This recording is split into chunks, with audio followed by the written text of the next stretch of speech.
My name is Laila Shabir. I'm the founder of LearnDistrict and Girls Make Games. All that means is that I make video games and I also teach people how to make them. So today I'm going to talk about a few things and a couple of things that I wish I had heard when I was younger, probably around middle school age. Are there any middle schoolers here?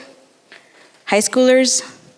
Okay, great. Yeah, this is mostly for you, but probably lessons for everyone trying to do new things. I grew up in the Middle East in a city called Alain. When I meet people, I tell them I grew up in Dubai because I guess every Indian has family in Dubai, right? Like an aunt or cousin who lives there. So I grew up there. My family actually immigrated from Pakistan. My dad was a labor worker. So for many years, we talked about how important it was to get an education so we could get out of where we were. And so to me, getting an education was access to a world that I didn't have. As you know, Desi parents like to start talking about what you're going to do with the rest of your life very early on, and my house is no different.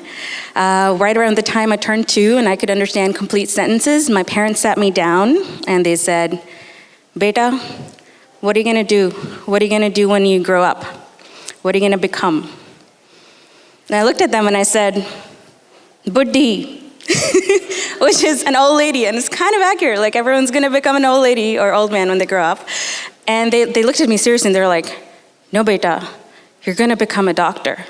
I was like, okay, I got this. How do I go next? So this is me, my toy box littered with stethoscopes and syringes and blood pressure monitors and whatnot, and I'm obsessed with becoming a doctor.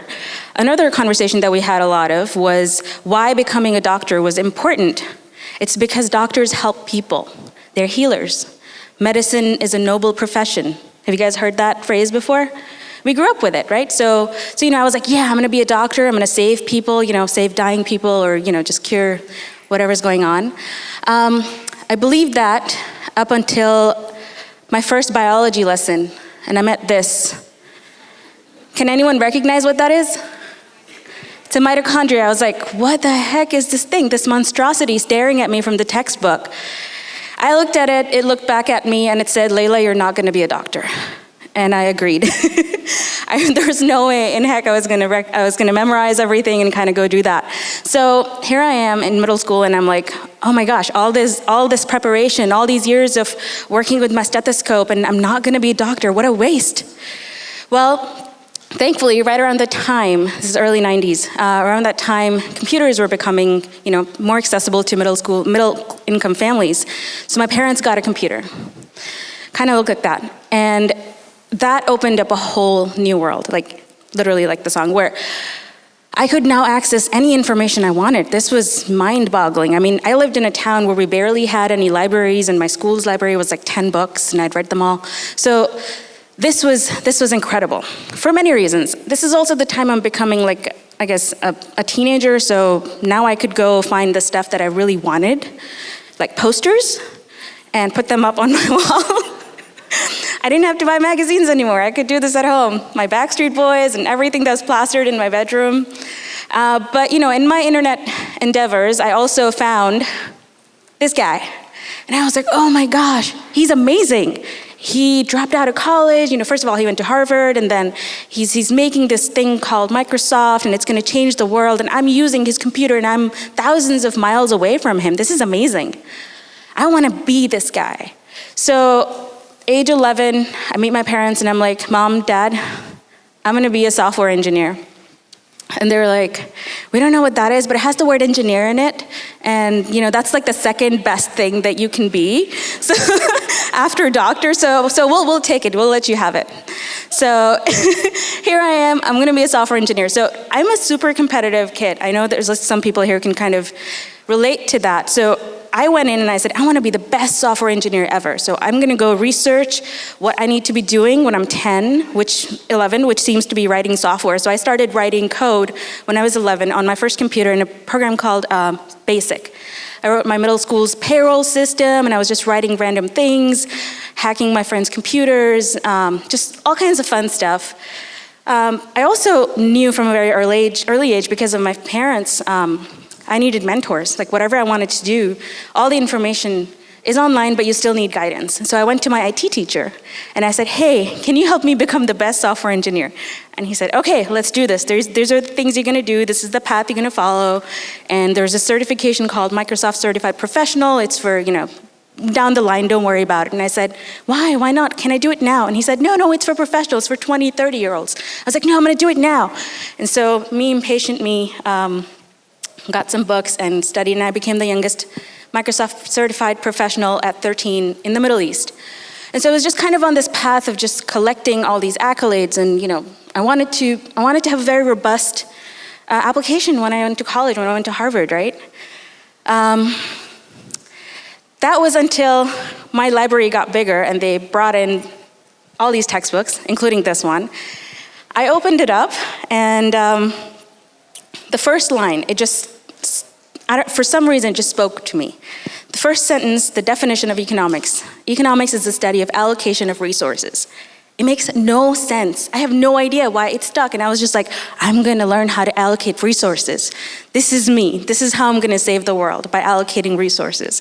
And I was pretty committed to it. So I actually went ahead, read as many books as possible. My school didn't offer this. I took the British A-levels. So I bought books and self-taught myself and got straight A's and everything. Just really, really committed to whatever I was gonna do. I was gonna be the best economist or econ professor or whatever it ended up being. And that was, I was in college. I enrolled in an econ program. And my first internship, they sent me to New York, and I was like, what in the world is this?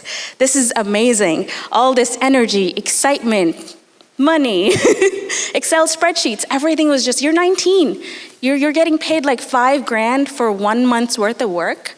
That's insane, right? At that age, you're like, this is it. This is what I'm gonna do. I'm gonna make money to save the world. So I'm gonna be a banker. And that's what I did. I graduated. I went on to become a banker on Wall Street, and I was there for a year. And it was good. I was working really hard. I was getting promoted, but there was just something at the back of my mind where it was just like, so when does the world saving begin? When does the impact begin? Like, I'm working all the time, and it just doesn't feel right. I went back to my mentors, and I went back to the professors in college. I was very, very fortunate to have econ Nobel laureates mentoring me. And that's the great thing about mentors, is they're committed to teaching and empowering youth. And I talked about my dilemma, and they said, it seems like what you want to do is make policy. I said, yeah, that sounds about right. Like, if I change what the minimum wage is, that actually makes a difference in people's lives, I want to do that. So I marched down to Washington, D.C., and took up a job at Brookings Institution to study, minimum wages, immigration, various things, and kind of just figuring out where it was exactly that I wanted to have impact to save the world.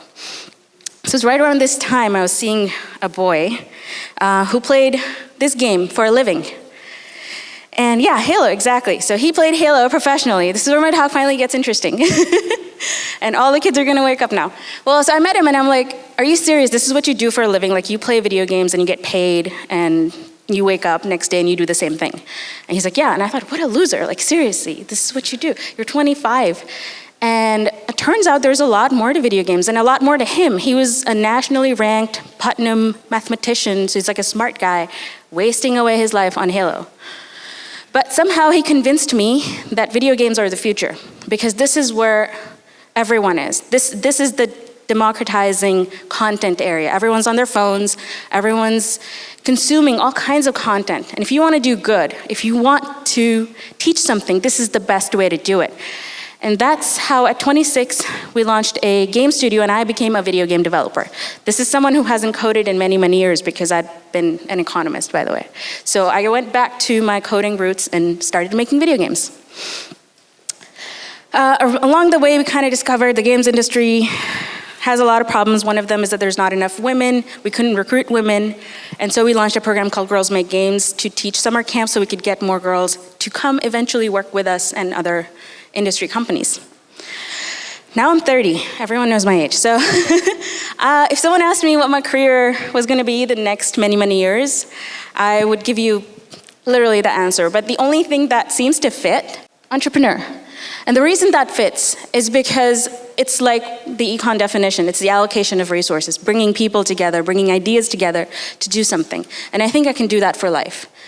But how, where, what, those are all up for grabs. Like, they keep changing. I mean, there's a pattern in my life, so I'm not gonna say one thing and then kind of turn back on it. So today, there's one thing I want to tell you my journey, but the second thing I really want to talk about was failure. Because a lot of people, like if you look at me and my life, like a lot of people kind of highlight the things I've done and all the great, whatever successes, achievements, and awards I've collected. And it just seems like, wow, linear, right? Whatever Laila chooses to do, she does so well, she just starts, being successful right away. It's not true. I really wanted to go to Harvard when I was 15, when I first found out about this school, and I was like, if I don't get into Harvard, that's it, I'm gonna give up on education. And I thought that was the thing that would kind of make my life. Like, if I got into Harvard, my life would be so easy after that. So I worked very, very hard, got perfect SATs, straight A's, all the extracurriculars. I published a novel, I was like a national champion in badminton, all kinds of stuff, right? It's a great application. So when I got waitlisted, seriously, like I was devastated. I was so shocked. It made me question everything I'd ever been. Like, it made me wonder, had my parents been paying the school off to give me good grades? Like, am I really even that smart? Like, literally every single thing about myself. And all I could see was, hello, my name is failure. And for months, I carried that burden with me, but I had to keep going. I had to keep applying to other schools. And very, very, very fortunately, another school took me very close to Harvard. So I ended up at MIT in 2005, and that's when I moved from the Middle East to the US. Now, after MIT, you know the story, I kind of went through banking and then policy. The second big failure moment in my life is more recent. It has to do with my startup. So the first product that we launched a Kickstarter. We raised $50,000. Great start, right? Turns out we're taking the SAT words, making penguins and animals and cute things. Well, so essentially the idea is that you play as a penguin that represents an SAT word, you fight different animals, and at the end of it, you know the top 100 SAT vocabulary words just by playing as penguins. Well, you would have seen at the end of the trailer that it said, coming October 2013, and that didn't happen. And it was very, very stressful. We were like, oh my gosh, all of our backers just emailing us constantly, where's my money, you frauds? Like, seriously, this 2013, it's very debilitating the first time you're doing something. You put yourself out there, and you fail. And it was a huge moment for me to kind of look back and say, what are we gonna do now? And so we decided to expand our team. When we started recruiting, it was extremely difficult to find women. And that's where, because this is what the industry looks like, right? And that's where Girls Make Games came to be.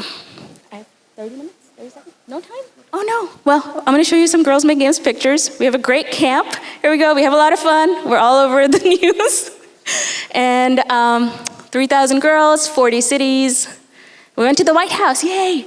So if you know a girl who likes video games, send her to Girls Make Games. But also, these are the 3 things that I wanted you to take away from my talk. You don't know what you're gonna do, that's okay. There's no shortcuts. Work hard, and you can't succeed on your own. So find mentors. Maybe some other time we can kind of get together and talk about this more. But thank you so much.